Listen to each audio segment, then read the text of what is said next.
Hi friends, welcome to our channel sweet voice of Jo. ఈరోజు మనం చేసుకోబోతున్నాం రాజుగారి బిర్యానీ. దానికి ఏమేమి కావాలో ఎలా చేసుకోవాలో నేర్పిస్తాను రండి. 2 గ్లాసెస్ ఆఫ్ బియ్యం తీసుకొని దాన్ని మంచిగా 2 టైమ్స్ వాష్ చేసుకొని వాటర్ మొత్తం పోయేలా పక్కన పెట్టుకోండి. తర్వాత బిర్యానీ సామాన్లు, ఎండుమిర్చి, వెల్లుల్లి, చిన్న ఆనియన్స్ తీసుకొని పక్కన పెట్టుకోండి.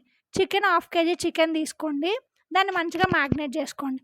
అల్లం వెల్లుల్లి పేస్ట్ వేసుకోండి ఫస్ట్. నెక్స్ట్ కొంచెం గరం మసాలా సరిపడినంత 1/2 kgకి మీ టేస్ట్ బట్టి తీసుకోవచ్చు.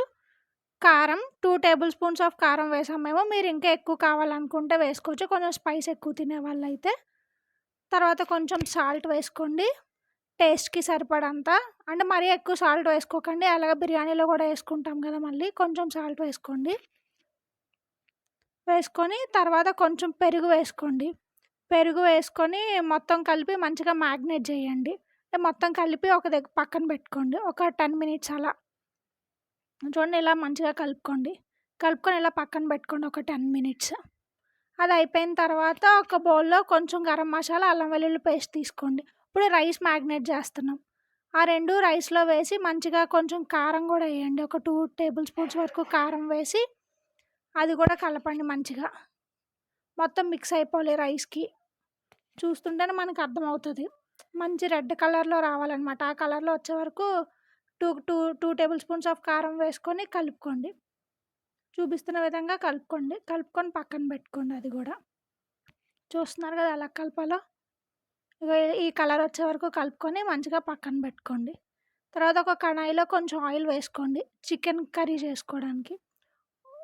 ఒక ఆనియన్, ఒక టమాటా వేసుకొని చిల్లీ కూడా వేసుకొని అవి వేగిపోయిన తర్వాత మ్యాగ్నేట్ చేసుకొని 10 minutes పక్కన పెట్టుకున్న చికెన్ వేసేయండి అందులో. చూస్తున్నారు కదా, చికెన్ మంచిగా మ్యాగ్నేట్ అయింది. చూస్తుంటేనే ఎమ్మీగా అనిపిస్తుంది కదా.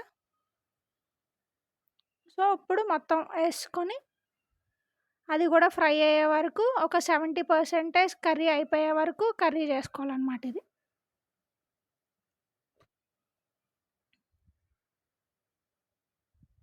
చూస్తున్నారు కదా ఫ్రెండ్స్, మంచిగా ఫ్రై అయిపోయిన తర్వాత ఇగోండి ఇలా ఫ్రై అయిపోవాలి నీట్గా. ఫ్రై అయిపోయిన చికెన్ని కొంచెం వాటర్ పోసుకొని కావాలి అనుకుంటే మీకు 1/2 గ్లాస్, కొంచెం గ్లాస్.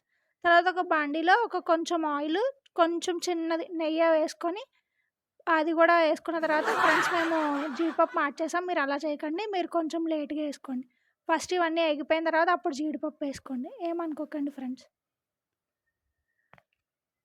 చూడాలి, ఇవన్నీ కూడా మంచిగా వేగిపోనివ్వండి. వేగిపోయిన తర్వాత రైస్ వేయండి. రైస్ ఎంత మంచిగా వేగితే బిర్యానీకి అంత మంచిగా టేస్ట్ వస్తుంది. అలా అని మార్చేకండి, కొంచెం చూసుకొని ఫ్రై అయ్యేలా రైస్ వేపుకోండి. నెయ్యి ఫ్లేవర్ రైస్కి వచ్చేలా మంచిగా ఫ్రై చేసుకోండి రైస్ని. చూసారా ఫ్రెండ్స్, ఇలా రైస్ అయిపోయిన తర్వాత మేము 2 గ్లాసెస్ ఆఫ్ రైస్ తీసుకున్నాం కాబట్టి 4 గ్లాసెస్ ఆఫ్ వాటర్ వస్తున్నాం అనమాట. కొంచెం వాటర్ అడ్జస్ట్ అయ్యండి ఫ్రెండ్స్. మీ దగ్గర ఉంటే చిట్టి ముత్యాల రైస్తో ట్రై చేయండి, లేదంటే సోనా మసూరి అయినా పర్లేదు ఫ్రెండ్స్. దీనికి మంచిగా టేస్ట్ వస్తుంది.